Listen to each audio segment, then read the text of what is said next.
saya akan beri judul From Disgrace to Glory. Kayaknya agak ngeri ya saudara.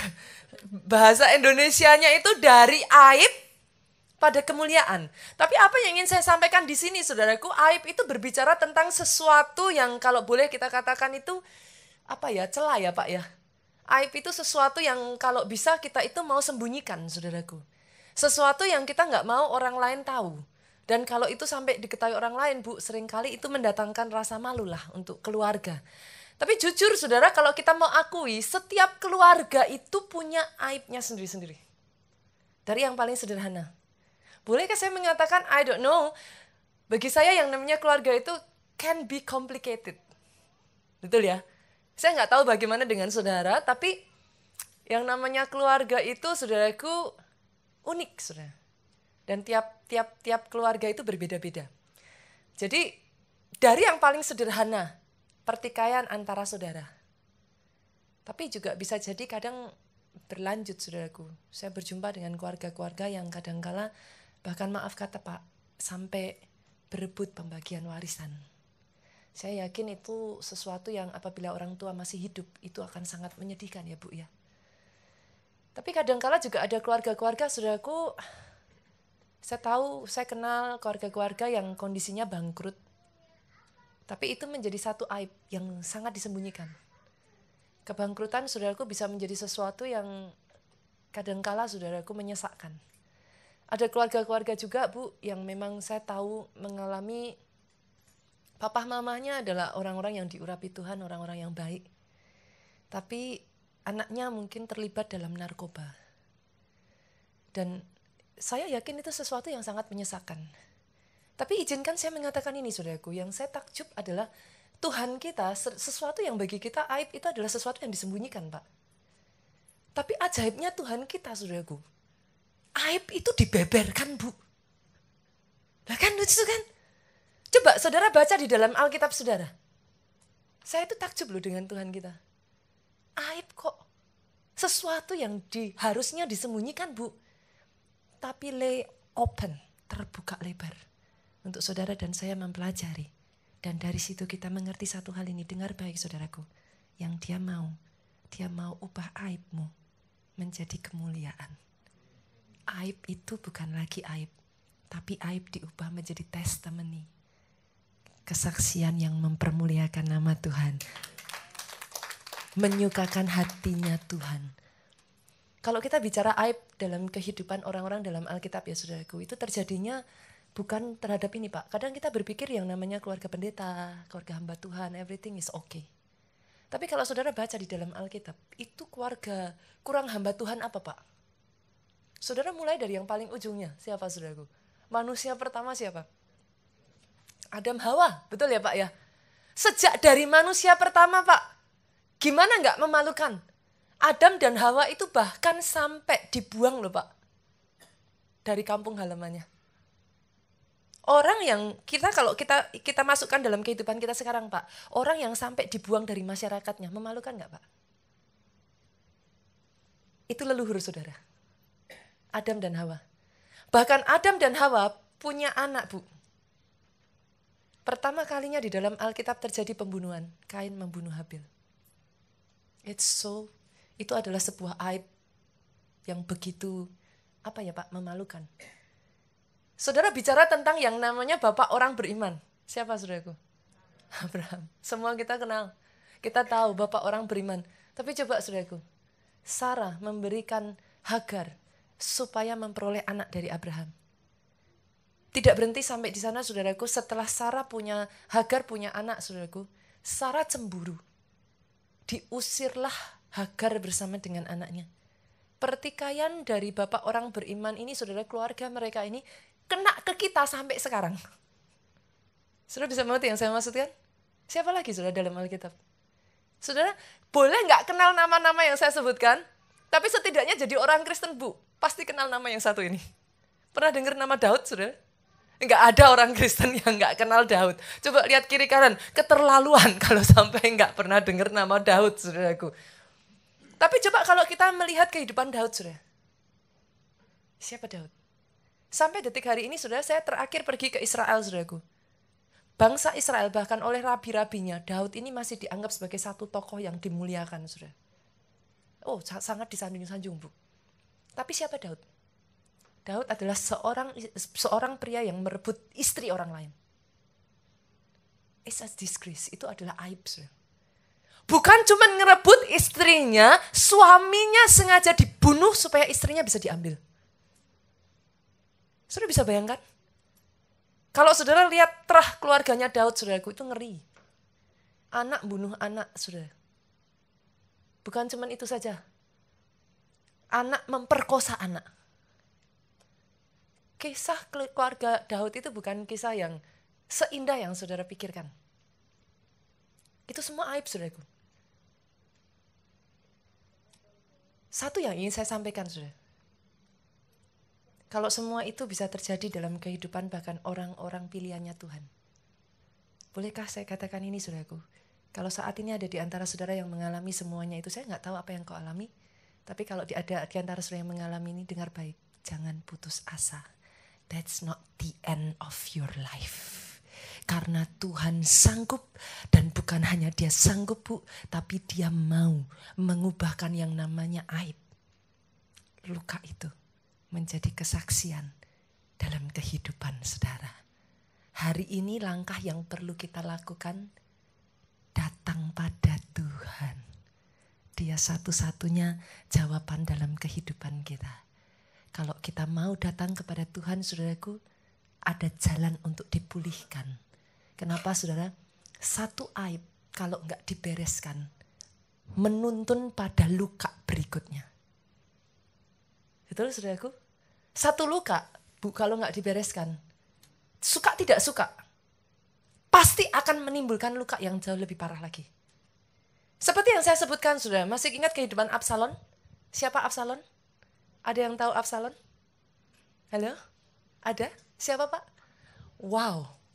Anaknya Daud, saudaraku. Tahukah saudara, Absalom ini tadinya, saudaraku, ini anak yang digadang-gadangkan jadi penerusnya Daud, saudara. Ini putra mahkota, Bu. Dan yang amazingnya dari Absalom, sebenarnya bukan Salomo yang akan menjadi raja, tapi Absalom. Dia anak yang bisa dikatakan, Pak, perfect. Dari perawaan, Alkitab mencatat, Absalom itu nggak punya celah, saudara. Orang lewat, itu mungkin cewek-cewek udah langsung, apa, saudara? Kelepek-kelepek gitu, saudara. Langsung pingsan, saudara. Absalom itu kalau saudara lihat di kalau zaman sekarang tuh apa sih? Yang anak-anak muda zaman sekarang, yang apa, anak-anak remaja zaman sekarang sukanya apa? Di sini ada idola K-pop. Apa? K-pop sekarang apa? BTS? Apalagi, saudaraku? Kira-kira lah, Absalom itu kalau lewat, saudaraku, saudara semisalkan penggemarnya BTS, salah satu lewat, saudara udah pingsan, saudaraku. Itulah Absalom. Dari segi perawaan, saudara, dia tinggi besar. No doubt. Tapi bukan cuma itu, Bu. Sebagai seorang putra mahkota, Absalom itu punya skill yang di atas rata-rata, Pak. Dia ini memang adalah yang digadang-gadangkan menjadi penerus dari Daud. Yang jadi masalah, Pak, satu ketika, kalau kakaknya aja cakep kayak gitu, saudaraku, dikatakan itu bahkan Absalom itu bukan gagah, loh, saudara. Bahasa yang dipakai itu beautiful, saudara. Beautiful, bukan beautiful dalam artian, tapi ini cowok yang cantiknya itu, saudara tahu lah yang saya maksudkan. Kayak idol K-pop kan, saudaraku. Itu bahasa yang dipakai itu rupawan, saudaraku. Jadi dia itu memang elok, saudara, wajahnya. Kalau saudara bisa bayangkan kalau kakaknya aja cakep kayak gitu, dia punya adik perempuan, kira-kira kayak apa, saudara? Cantik. Sayangnya, salah satu anaknya Daud yang bernama Amnon jatuh cinta sama adiknya Absalom. Dia nggak bisa tahan, saudaraku, diperkosalah Tamar. Absalom sebagai seorang anak, Bu, dia berharap Daud ini figur otoritas. Dia seharusnya yang membawa keadilan atas apa yang terjadi dalam kehidupan adiknya. Tapi sayangnya, saudaraku, Daud adalah seorang raja yang hebat. Tapi sebagai seorang ayah, Daud adalah seorang ayah yang gagal, saudaraku. Dalam keadaan yang seperti itu, Amnon memperkosa Tamar, Daud sama sekali tidak menghukum Amnon. Absalom itu marah besar, Pak. Dia pendam rasa dendamnya yang begitu rupa ini, saudaraku. Sampai di satu titik dia tunggu waktu yang tepat. Dia bunuh Amnon, saudara. Itu luka yang ada di dalam hati Absalom, saudara bisa bayangkan seperti apa, saudaraku. Gak cukup sampai di situ, saudaraku. Dia bunuh Amnon, dia lari, saudara. 3 tahun dia pergi dari kerajaan Daud. Sekali lagi, saudaraku. Sebagai seorang ayah, Daud membuktikan dirinya gagal total. Absalom membunuh Amnon, saudaraku. Apa yang Daud lakukan? Nothing. Daud biarkan. Let it slide. Alkitab mengatakan apa, saudaraku? Lebih baik teguran yang nyata daripada kasih yang tersembunyi. Sebagai orang tua, halo. Disiplin tidak seringkali kita hanya mengasihi anak kita. Anak-anak harus didisiplin, saudaraku. Akibat Daud gagal mendisiplin anaknya ini, saudaraku. Absalom lari 3 tahun. Daud keep silent, saudara. Dia sama sekali tidak berbicara dengan Absalom. Sampai datang Yoab. Yoab ini jenderal perangnya dia. Dia ngomong sama Daud. Sampai berapa lama sih Daud? Kamu mau biarin Absalom? Udahlah tarik, panggil pulang. Saudara, apa yang Daud lakukan? Dipanggil pulang Absalom, didiemin, saudara.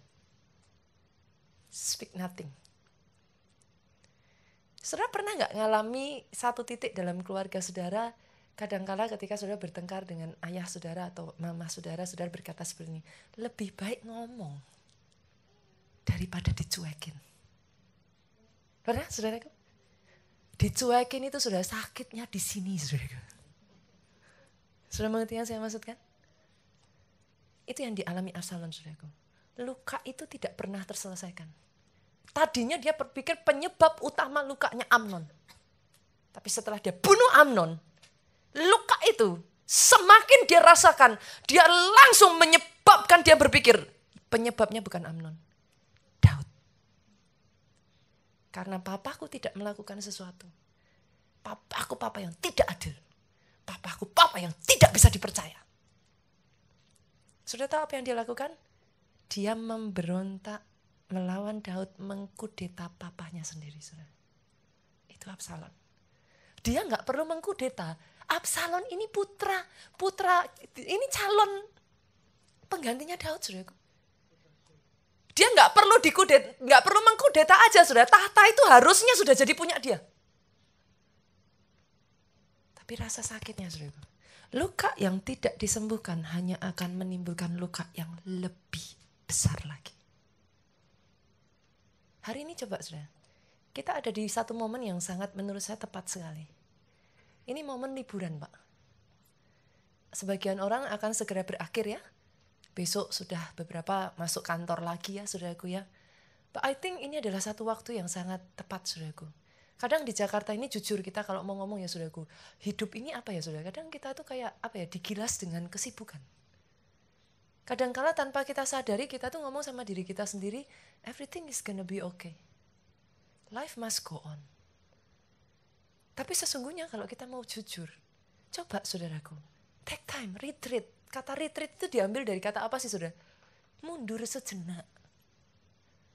Saudara kalau ikut retreat di gereja itu maksudnya gimana tuh, saudaraku? Keluar dari kebiasaan sehari-hari, mundur sejenak. Evaluasi. Gimana sih kondisi hatimu sekarang ini? Keberadaanmu yang sesungguhnya sekarang ini bagaimana? Are you really okay? Apakah saudara hanya di permukaan saja, you smile, everything looks okay, but actually you're not okay. He cares about your well-being, you know. Tuhan itu peduli dengan kondisimu. Kau gak akan bisa kuat from outside in. You can only be strong from inside out. Kalau dalammu lemah, luarmu gak akan bisa sungguh-sungguh kuat. Absalom ini, saudaraku, yang mengerikan, saudara. Saya tuh menemukan satu pola yang aneh. Pernah ngeliat gak, saudaraku? Orang yang luka sukanya kumpul sama orang yang luka. Barisan sakit hati biasanya ngumpul, saudaraku. Bener gak saudara yang saya katakan? Orang kalau luka, saudara cerita sama orang yang gak luka, saudara dijawab, itu kamu kali, tambah luka saudaraku. Betul kan? Loh, bener kan? Loh jujur saudara, kita itu kalau luka, cerita sama orang, pengennya orang ngomong apa? Pengennya kita dengar nasihat, atau pengennya kita dengar orang, ya aku ngerti betul, memang pemimpinmu itu keterlaluan. Bener gak saudaraku? Bener ya? Itu yang pengennya kita dengar. Absalom juga sama. Dia benci setengah mati kepada Daud dan dia ingin mengkudeta Daud. Siapa yang diajak saudara? Siapa orang yang punya luka yang sama dalamnya dengan Absalom? Ahitofel. Siapa Ahitofel? Sebagian saudara jarang dengar nama ini. Dia kakek dari Batsheba. Ini penasehat nomor satunya Daud. Alkitab mencatat, nasihat Ahitofel itu setara dengan perkataan dewa. Saudara bisa bayangin? Artinya Ahitofel kalau ngasih nasihat, pasti benar. Dan yang diajak Absalom, enggak lain. Orang yang sama-sama punya kepahitan yang begitu dalam terhadap Daud. Ahitofel kenapa kecewa dengan Daud, saudaraku? Jelas. Gara-gara Daud, keluarga cucunya hancur, saudaraku. Lebih dari orang lain, saudara bayangkan, dia ini ahli strategi loh saudara. Waktu Uria ditaruh di medan perang, sengaja dibunuh. Siapa orang yang paling tahu terlebih dulu? Ahitofel. Saudara bisa bayangkan gak saudara? Daud tega melakukan itu pada orang yang sudah berjasa besar dalam hidupnya dia. Itu sakitnya kayak apa saudara? Saya gak tahu dengan saudara di tempat ini. Tapi izinkan saya katakan ini saudaraku. For me personally, church is unique. Gak usah angkat tangan. Tapi saya pengen tanya, ada gak orang di sini yang gak pernah dikecewakan di dalam gereja? Jujur loh saudara, saya ini gembala sidang loh saudaraku. Tapi bolehkah saya cerita ini apa adanya sama saudara? Ada waktu-waktu di mana saya pernah ingin mengatakan kepada suami saya, this is not the reason why I serve God. Berapa banyak dari saudara yang pernah merasa dikecewakan dengan yang namanya quote-quote politik gereja? Saudara ada di dalam dan kata-kata yang seringkali saudaraku muncul adalah, kalau tahu dapurnya. Benar saudaraku? Kan? Berapa banyak saya berjumpa dengan orang-orang di Jakarta ini yang jujur kata, sukanya akhirnya menciptakan gereja sendiri. Apa gerejanya? GKJJ. Gereja Kristen jalan-jalan. Kalau enggak ke gereja, merasa bersalah. Tapi ke gereja kok dari satu gereja ke gereja berikutnya kok ngecewain. Akhirnya saudaraku, ya saya berjumpa dengan banyak orang Kristen yang enggak mau pelayanan. Diajak pelayanan, nanti kalau dikorek, punya korek, saudaraku, akan ketemu pasti. Pernah ada sakit hati. Pelayanan justru membuat sakit hati. Bolehkah saya berkata seperti ini kepada saudara? Sama seperti kita tidak sempurna, tidak ada satu gereja pun yang sempurna. Kalau sampai ada gereja yang sempurna, saudaraku, rasanya kita masuk jadi gak sempurna, saudaraku. Yang mengerti katakan amin. Itu sebabnya hari ini saudara yang Tuhan mau atas kehidupan kita. Keluarga itu dimulai dari saudara dan saya. Saudaralah keluarga, sayalah keluarga. Keluarga yang sehat dimulai dari anggota keluarganya harus sehat di hadapan Tuhan. Kalau tidak dipulihkan, keluarga bisa hancur. Absalom ini saudaraku, dengan nasihat Ahitofel hampir berhasil mengkudeta Daud. Daud sudah lari kok. Daud sudah lari. Kerajaan itu sudah dipegang sama Absalom saudara. Dari tindakan Absalom saudara tahu. Sakit hatinya itu pak. Kayak apa saudara? Kali pertama Absalom menguasai istana. Saya waktu membaca itu saudaraku sampai detik hari ini. Itu sesuatu yang bahkan oleh bangsa kita pun berusaha untuk ditutupi, dikubur saudaraku. Tapi Alkitab itu membuka lebar saudara. Pertama kali Absalom berhasil pak menguasai istana Daud. Dia memperkosa gundik-gundik Daud di depan semua bangsa Israel saudara. Saudara bisa melihat? apa yang dilakukan kepada adiknya di tempat tersembunyi, dia lakukan kepada istri Daud di depan seluruh bangsa. Itu lukanya kayak apa, saudara? Itu sakit dalam dirinya dia itu seperti apa, saudaraku? Kadangkala orang kalau saudara mungkin berpikir, saudaraku, kok bisa ya Absalom sampai kayak gitu ya? Bukankah dia nggak perlu kudeta aja, itu tahta sudah diberikan Daud kok ke dia? Ngapain dia harus begitu? Tahukah saudara, kadang kalau kita ada dalam keadaan yang luka, saudaraku, yang salah aja kita nggak tahu kalau itu salah. Yang mengerti katakan amin. Bagi saudara yang dilakukan Absalom ini benar apa salah, Bu, kira-kira? Saudara langsung bisa ngomong itu salah. Tapi bagi Absalom, saudaraku, dia punya hak membunuh Amnon. Amnon memperkosa adiknya kok. Gara-gara Amnon, saudaraku, bukan hanya memperkosa Tamar, saudaraku. Setelah memperkosa Tamar, Alkitab mencatat saat itu juga rasa cinta Amnon berubah menjadi benci, saudara. Itu marahnya Absalom seperti apa, saudara? Cintanya Absalom sama adiknya ini, saudara bisa temukan nanti, saudara cari dalam Alkitab. Dia sampai menamai salah satu anak perempuannya dengan nama adiknya Tamar. Itu ingatannya, saudaraku. Kalau saudara membaca kisah-kisah di dalam Alkitab, please, saudaraku, jangan baca mereka sebagai dongeng yang mati. Please, treat them as person. Perlakukan nama-nama itu sebagai pribadi yang hidup. Pribadi yang punya perasaan dan pribadi yang sama-sama bisa disakiti seperti saudara dan saya. Maka saudara akan mengerti apa yang terjadi di balik semua cerita itu. Saudara akan bisa belajar sesuatu dari kisah mereka. Mereka bukan dongeng, saudaraku. Mereka adalah orang yang ada di zaman mereka. Hidup bernafas sama seperti kita, saudaraku. Luka yang tidak disembuhkan. Apa yang dialami Absalom, saudaraku. Dia merusak satu keluarga. Daud sampai harus melarikan diri, saudaraku. Kadang-kadang yang tidak kita ketahui, saudaraku, kita sebagai orang Kristen so easy to judge. Betul? Berapa banyak orang Kristen, saya kadang-kadang, maaf ya saudaraku ya, bukan karena saya pendeta, saudara.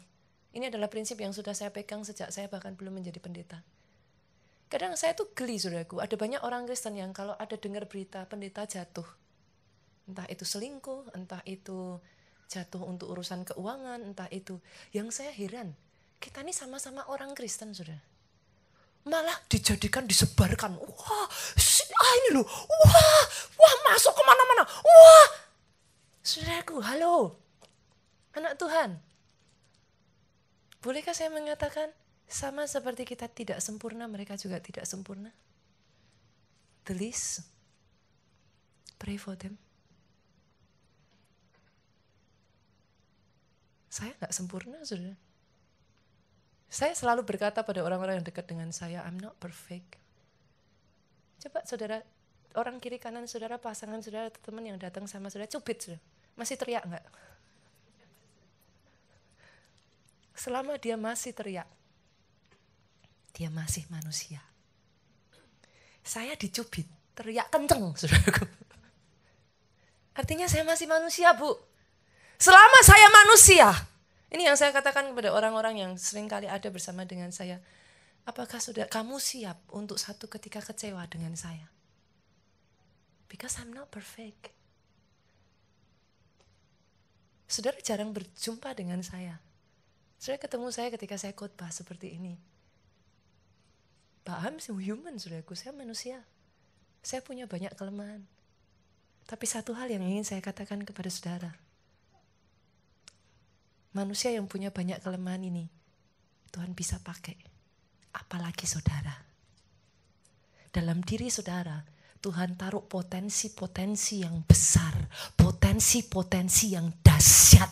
Hanya karena luka hati yang tidak disembunyikan, tidak disembuhkan. Terus terkubur.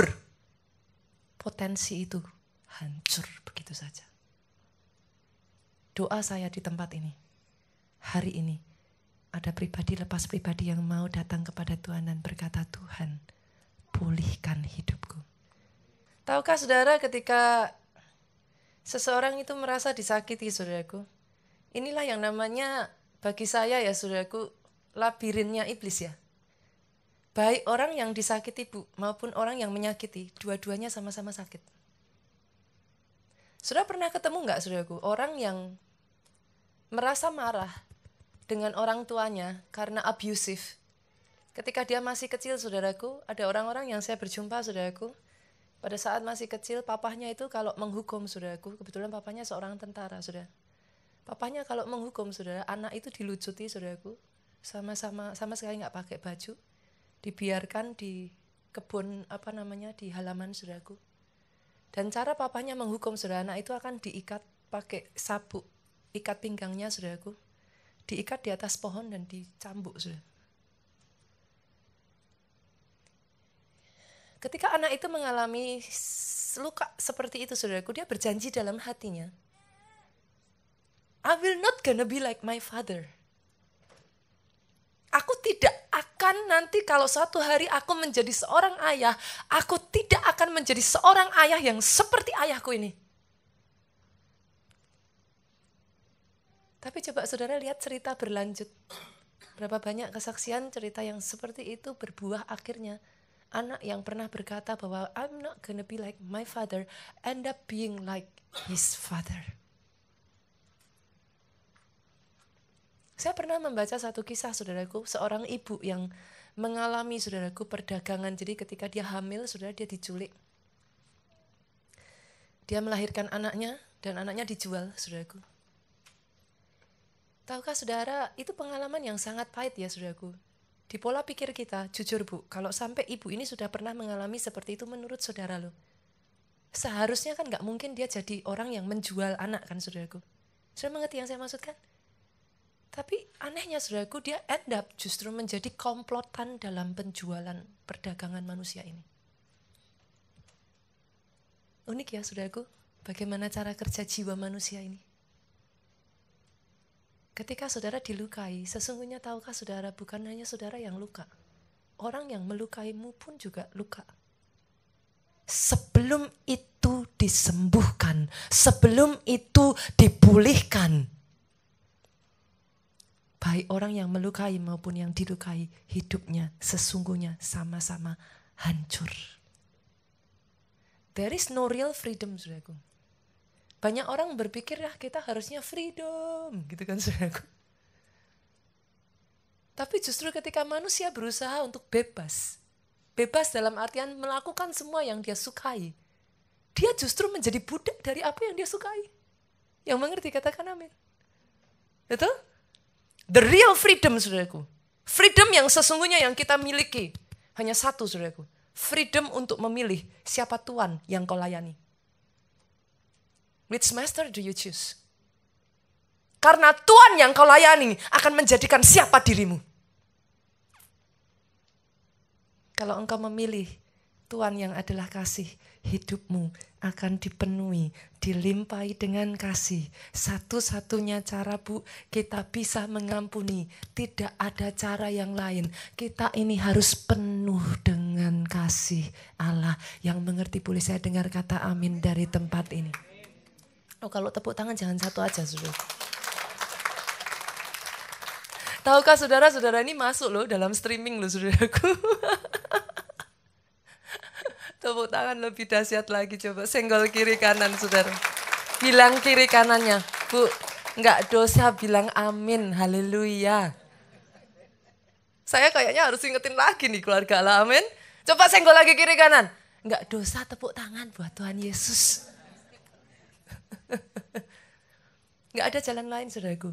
Tahukah saudara manusia itu incapable of love. Kasihnya manusia itu egois Pak. Betul ya Pak ya? Saya kasih contoh saudara. Masa paling menyenangkan orang jatuh cinta itu kalau lagi pacaran. Betul enggak? Betul ya Bu Esther ya? Betul, iya katanya saudara. Saya tadi pagi cerita saudaraku. Saya tuh menjumpai, kadang-kala kita orang tua suka, kita ngomong sama anak kita ya Pak Len ya.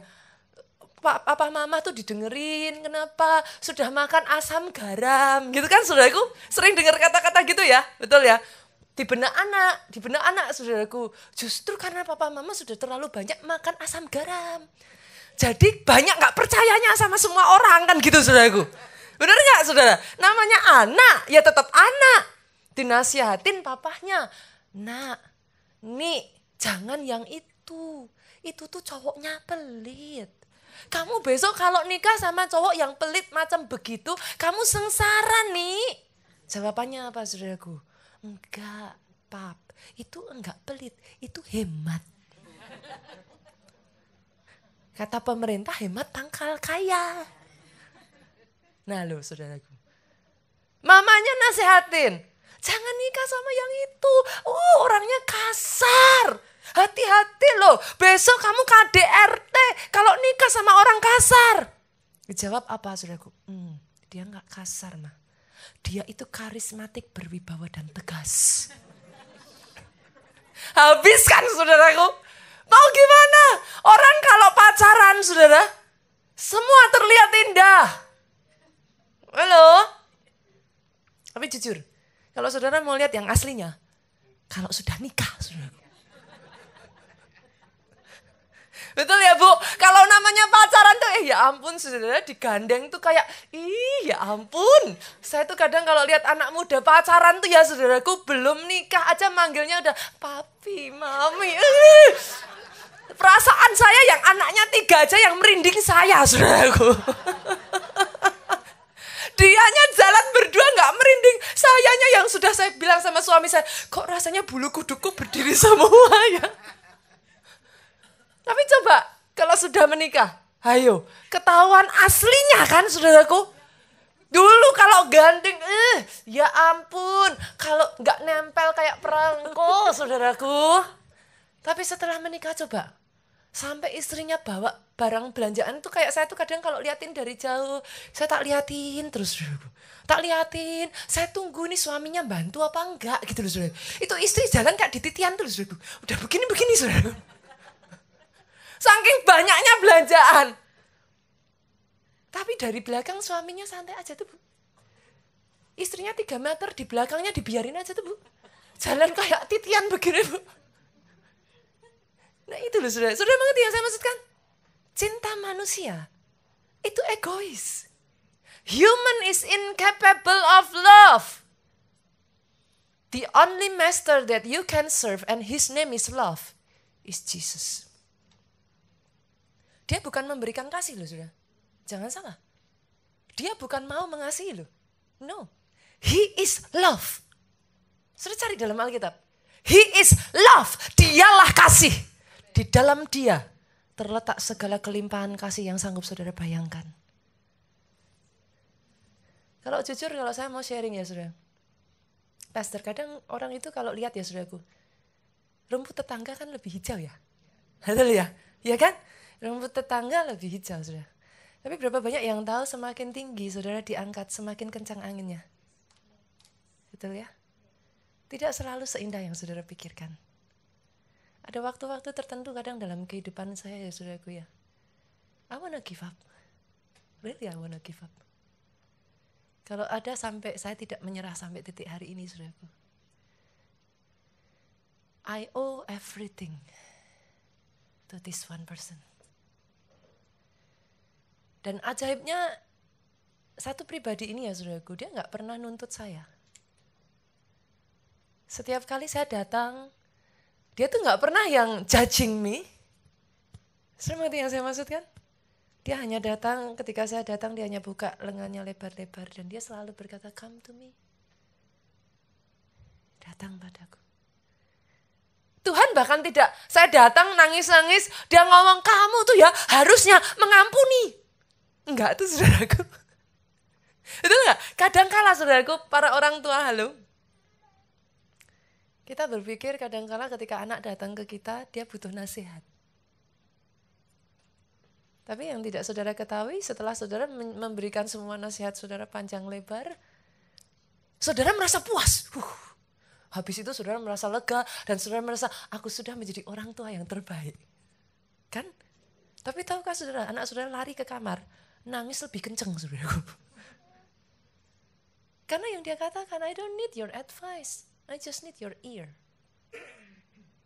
Kadang-kadang aku cuma butuh engkau mendengarkan, not your advice. Tapi Tuhan yang saya kenal ya saudaraku, di saat-saat dimana saya itu ada di titik terendah saya. I know that. Berapa banyak sih orang Kristen yang tahu seharusnya mengampuni? Halo? Gak usah angkat tangan. Lo tahu gak sih seharusnya mengampuni? Tahu dong. Tahu lah. Apalagi pendeta, masa gak tahu? Tahu. Tapi berapa banyak yang jujur saya tanya, apakah mengampuni mudah? Mudah diomongin, saudaraku. Mudah ngomongin orang untuk mengampuni, betul. Mudah nyuruh orang mengampuni, betul. Tapi kalau saudara-saudara sendiri yang ngalami, gak segampang itu. Bahkan seringkali saudaraku, manusia ini unik menurut saya ya. Di sini ngerti, kalau di sini gak mau, ini kalah tuh saudara. Ngerti yang saya maksudkan? Benar ya? Benar ya? Di sininya ngerti. Tiap minggu dengar khotbah, pendeta sudah ngomong. Tapi kalau di sini nggak mau ya sudah, yang di sini nggak bisa apa-apa sudah. Saudara mengerti yang saya maksudkan?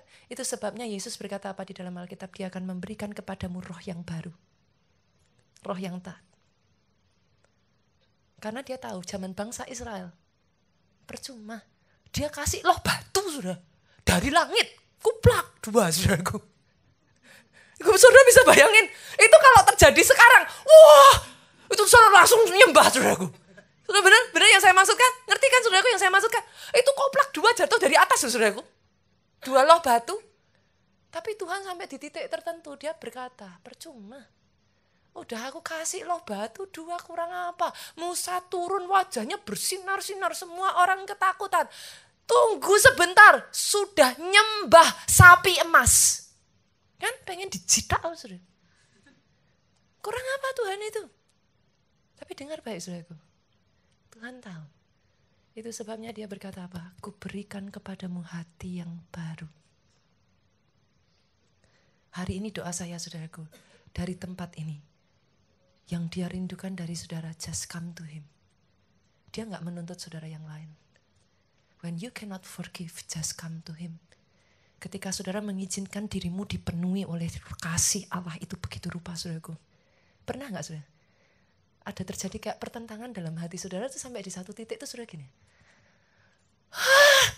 Karena Tuhan aku lakukan. Pernah ya saudaraku, sebagian dari saudara angguk-angguk.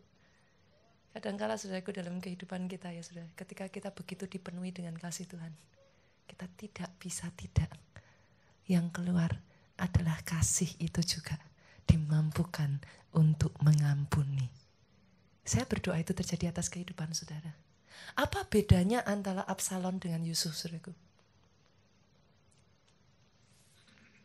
Absalom itu yang mengalami perkara pahit itu Absalom atau Tamarnya? Halo? Tamarnya loh, bukan Absalomnya loh. Absalom tuh gak diapa-apain loh saudaraku. Yang disakiti itu Tamar. Tapi yang sampai mendendam begitu rupa Absalom. Yusuf saya tanya, dibanding Absalom, sakit mana dengan Yusuf? Loh, yang dibuang itu siapa saudaraku? Loh Yusuf. Absalom mah gak ngalamin apa-apa, adiknya yang ngalamin. Tapi Yusuf saudaraku, saudara harus ingat siapa Yusuf. Dia seorang anak yang sangat naif, anak yang paling dimanja. Pada saat itu Yusuf anak bungsu saudaraku. Lahir dari istri kesayangan Yakub. Yakub itu punya dua istri saudara, kakak beradik. Lea dan Rahel. Yakub tadinya mau menikah sama Rahel. Dibohonginlah sama papanya, si Laban saudaraku. Kamu mau nikah sama anakku yang kedua. Aku gak mau. Kamu nikahin pada waktu dimajuin saudaraku. Saya gak tahu zaman dulu orang nikah kayak apa saudaraku. Apa dikerudungin gitu saudara. Kok sampai Yakub gak ngerti itu gimana caranya, saya juga gak ngerti saudaraku. Kok bisa, intinya Alkitab hanya menulis deng-deng. Lea saudaraku. Dia dibohongin sama Laban kan. Nah Laban ngomong, kamu mau nikah nih sama Rahel? Boleh. 7 tahun kerja lagi. Jadi bagi Yakub saudaraku, Rahel ini istri kesayangan. Bukan karena sebenarnya dia mau punya 2 istri. Enggak, memang tadinya dia sudah maunya sama Rahel. Tapi dia dibohongin. Dia dapat Lea, dia dapat Rahel. Tapi masalahnya Rahel ini enggak bisa punya anak terus. Sudah. Lea merasa disakiti, doa sama Tuhan. Wah anaknya banyak saudaraku. Dia dapat anak banyak. Rahel Sampai akhirnya dia minta, Tuhan kasih aku anak. Lahirlah Yusuf. Yusuf itu lahir dari istri yang sangat dicintai oleh Yakub. Ketika dia lahir, pada saat itu lahir sebagai anak bungsu, saudara. Saudara bisa bayangin rasanya kayak apa? Kakak-kakaknya semua, saudaraku, wah, cuman Yusuf dibelikan jubah indah, saudaraku. Nah, saudara bisa bayangin dong, pernah lihat gak anak kecil yang bangga punya mainan yang kakak-kakaknya gak punya? Pernah lihat gak? Anak saya tuh ya saudaraku, kalau saya beliin mainan yang kakaknya gak saya beliin, wah langsung saudaraku. Datang sama cicik-ciciknya, saudara. Wah, Jen punya. Cicik gak punya. Saudara bisa mengerti yang saya maksudkan? Ini Yusuf, saudara. Dia pamerin itu di depan kakak-kakaknya yang lain. Lah bodohnya Yusuf toh. Orang sudah tahu kakak-kakaknya jengkel malah dibegituin. Bukan cuma itu, saudaraku. Yusuf ini sangat berhikmat sekali. Wah, aku bermimpi katanya, saudara. Aku lihat bulan dan bintang 12-nya sujud menyembah aku. Wah, ini kan rasanya pengen dicekik kan, saudara. Udah tahu loh, dia paling dibenci kok berani-beraninya ngomong loh, saudaraku. Dan benar, saudaraku, Yusuf ini dibuang. Kalau saudara baca Alkitab ya saudara, dan saudara akan bisa mengerti. Sejak hari di mana Yusuf dibuang, bukan hanya itu menjadi malapetaka bagi Yusuf, saudaraku. Sejak dari hari itu, hati Yakub menjadi pahit. Cek di Alkitab, saudara. Yakub menjadi buta, saudara. Dia bukan hanya buta matanya. Menurut saudara, Yusuf itu punya kemampuan penglihatan itu dari mana, saudara? Itu turun dari papahnya, Yakub. Masih ingat kisah Yakub melihat tangga naik turun? Perjumpaan dia dengan malaikat sampai namanya diganti menjadi Israel, kakinya terpelecok, saudaraku. Yang sering dapat penglihatan itu Yakub, saudara. Yakub tuh orang yang peka sekali sebenarnya. Tapi di hari di mana dia mendapat laporan anak kesayangannya mati, saudaraku, itu seluruh potensinya terkubur habis, saudara. Dia menutup dirinya, dia menjadi seorang ayah yang pahit hati. Dia benci sekelilingnya, dia benci semuanya, dia shut down himself. Pernah lihat orang seperti ini, saudaraku? Just shut down himself. Pada saat Yusuf berjumpa dengan Yakub, Yakub itu buta matanya, saudara. Jadi hari itu bukan hanya satu anak dianggap mati, saudara. Satu keluarga hancur. Saya akan mengajak saudara untuk melihat bagaimana seorang yang sudah disakiti sampai begitu rupa, saudaraku, berjumpa untuk pertama kalinya. Menurut saudara, kalau saudara jadi Yusuf, ketemu 10 kakak saudara yang sudah membuang saudara, menyebabkan penderitaan yang begitu rupa, apa yang akan saudara lakukan? Balas terlalu baik, Pak. Orang nampar saudara sekali, kalau bisa, jangan dibalas tampar sekali, saudaraku. Bila perlu tampar 4 kali, kan gitu, saudaraku. Saudara mengerti yang saya maksudkan? Betul kan? Dan saudara harus ingat tuh, ini penderitaan yang dialami Yusuf, saudaraku. Ada di sini yang pernah nonton Disney-nya filmnya Yusuf? Versinya Disney. Ada nggak ya? Nggak ada. Nggak ada. Beneran nggak ada. Cuma saya sendiri. Satu titik, saudaraku, lagu yang sangat terkenal yang dinyanyiin Yusuf ketika dia dibuang di penjara itu, saudara.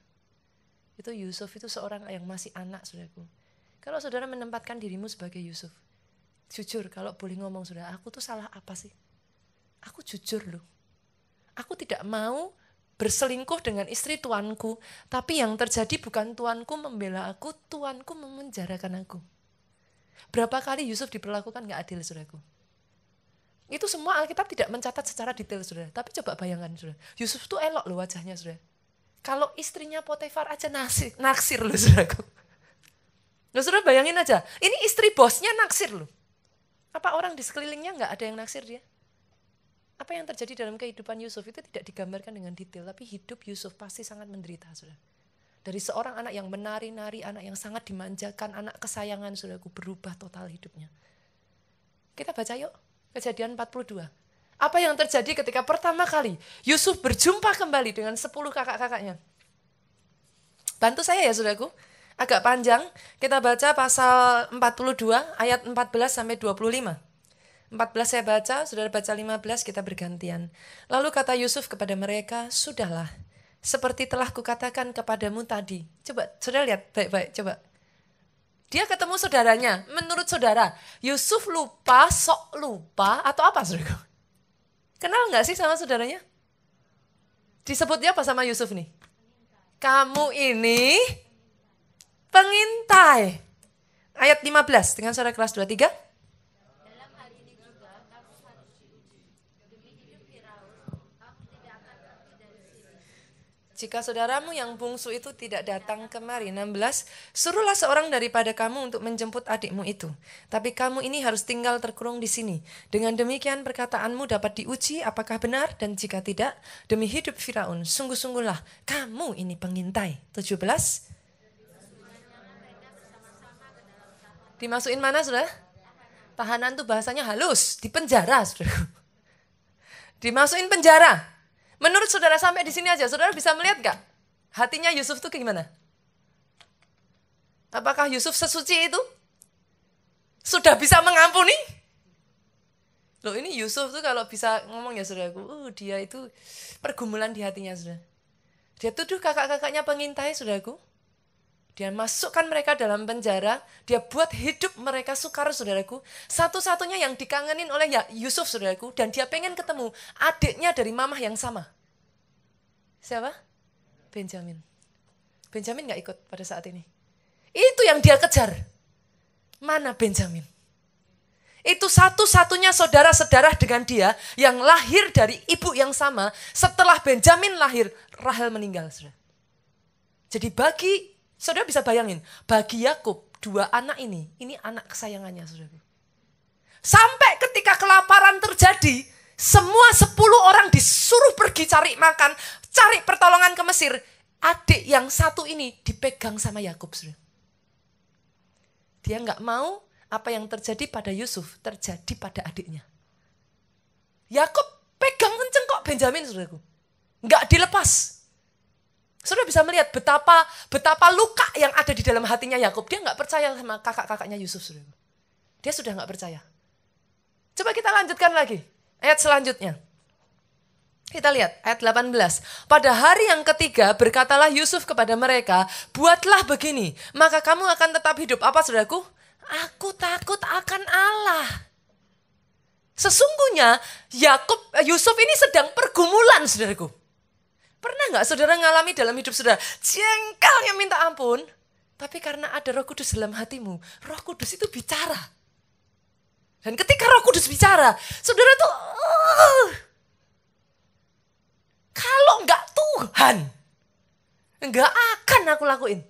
Pernah ngalami yang saya sebutkan ini, saudaraku? Ini yang saat ini sedang dialami oleh Yusuf, saudaraku. Dia bergumul. Secara manusia dia benci saudaranya setengah mati. Tapi dia ingat Tuhannya. Kita lanjutin ya. Ayat 19 saudara baca dengan suara keras 23.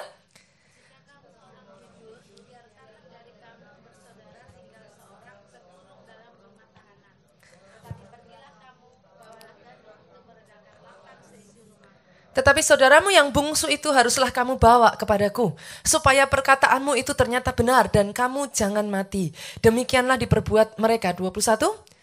Mereka berkata seorang kepada yang lain,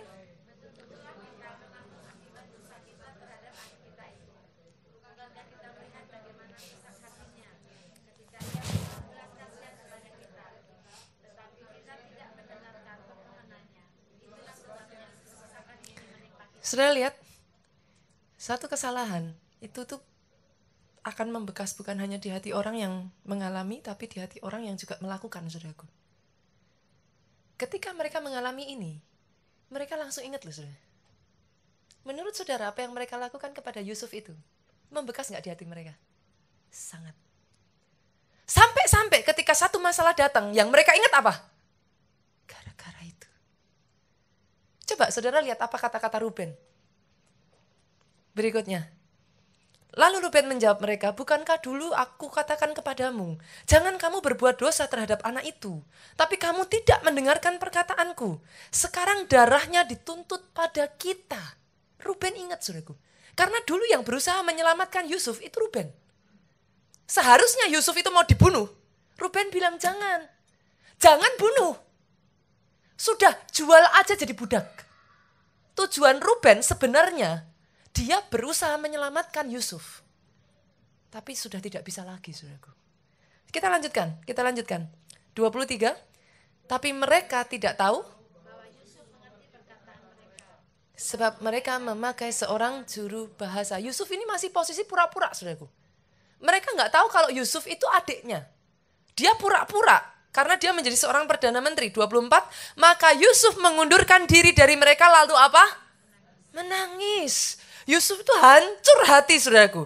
Kemudian ia kembali kepada mereka dan berkata kepada mereka, ia mengambil Simeon dari antara mereka, lalu disuruh belenggu di depan mata mereka. Sesudah itu bersama, yuk 25, Yusuf memerintahkan bahwa tempat gandum mereka akan diisi dengan gandum, bahwa uang mereka masing-masing akan dikembalikan ke dalam karungnya, serta bekal mereka di jalan akan diberikan kepada mereka.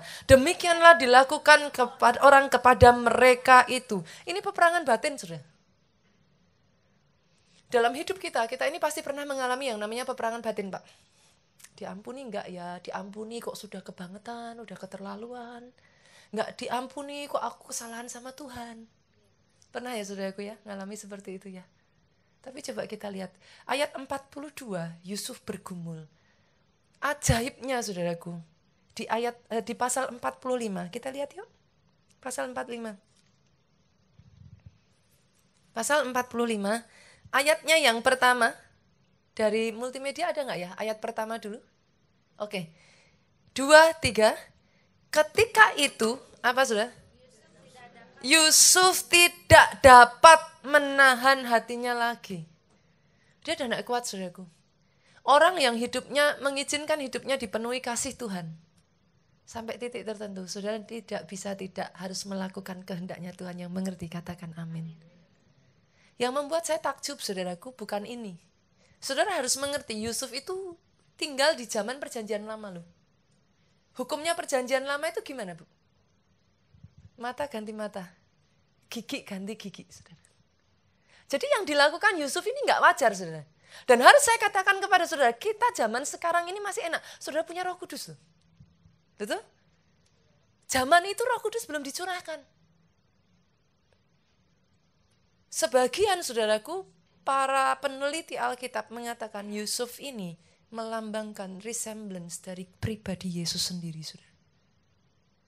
Karena namanya perjanjian lama, seseorang melakukan seperti ini, itu enggak ada, saudaraku. Enggak ada hukumnya. Yusuf bahkan diharapkan menghukum saudara-saudaranya. Tapi yang membuat saya takjub, saudaraku, coba saudara lihat, apa yang Yusuf lakukan. Kita baca pasalnya yang ke-45, saudara. Despite semua yang sudah saudaranya lakukan kepada dia, kita baca aja langsung lompat, saudaraku. Yusuf panggil saudara-saudaranya, ditutup, saudara, semua pengawalnya suruh minggir. Dia nangis keras-keras, saudaraku. Dia mengatakan, aku Yusuf. Nah, dia suruh saudaranya mendekat. Coba kita perhatikan, saudaraku.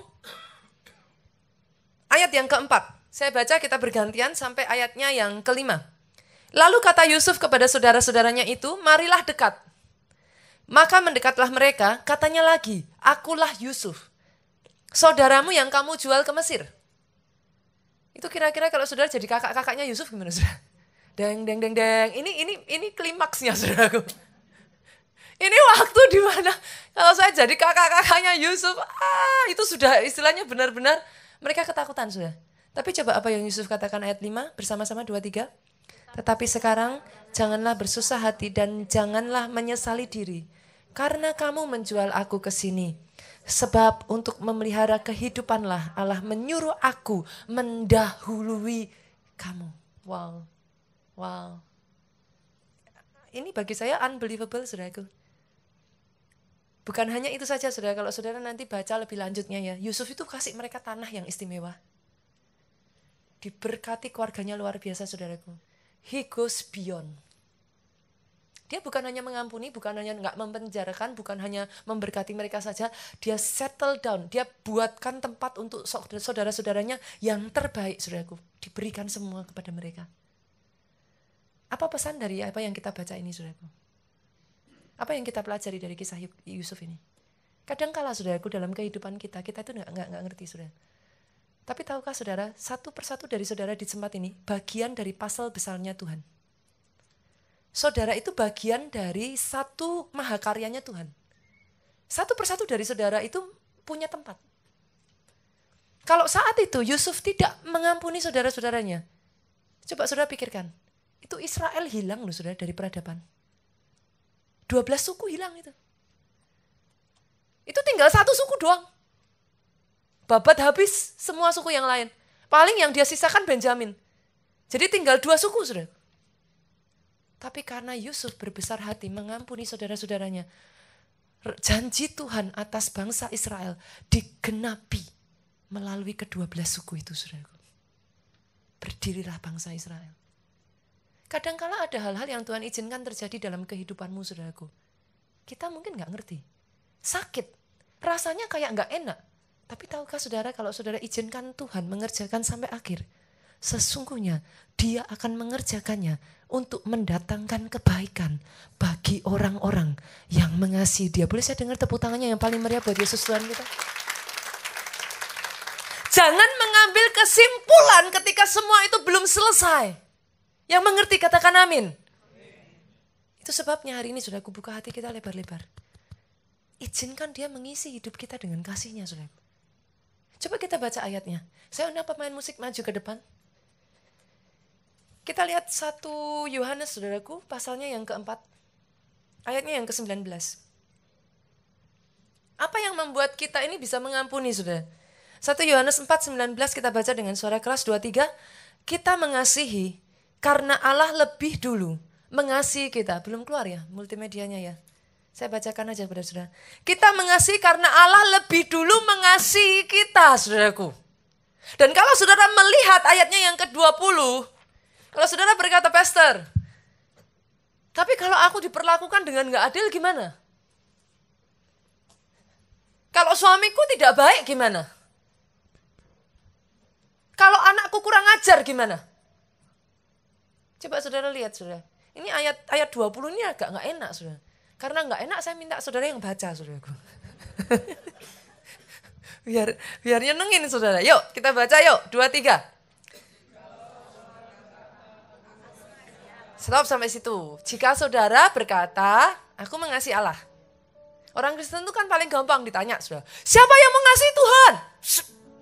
Angkat tangan semua kan? Nggak ada dong ditanya yang mengasihi Tuhan, nggak ada yang angkat tangan. Semua pasti angkat tangan. Coba dibaca yang angkat tangan, dibaca. 2-3. Dengan suara keras yuk, 2-3.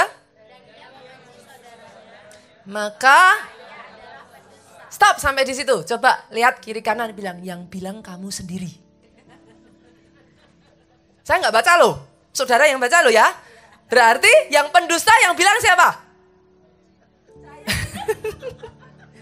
Makanya kan saudara menyenangkan. Kita lanjutkan lagi yuk. Kita lanjutkan lagi 2-3. Karena apa saudaraku? Barang siapa tidak mengasihi saudaranya yang dilihatnya, tidak mungkin mengasihi Allah yang tidak dilihatnya. Saudaraku, ada di tengah saudara yang saat ini mungkin punya pengalaman yang tidak enak dengan pemimpinan saudara di sini. Sakit hati mungkin di dalam gereja, dalam pelayanan, atau dengan keluargamu, orang dekatmu. Saya berdoa ayat ini berbicara dalam hidup kita. Kalau saudara berkata kepada Tuhan, I love you and you cannot forgive your brother or your sister.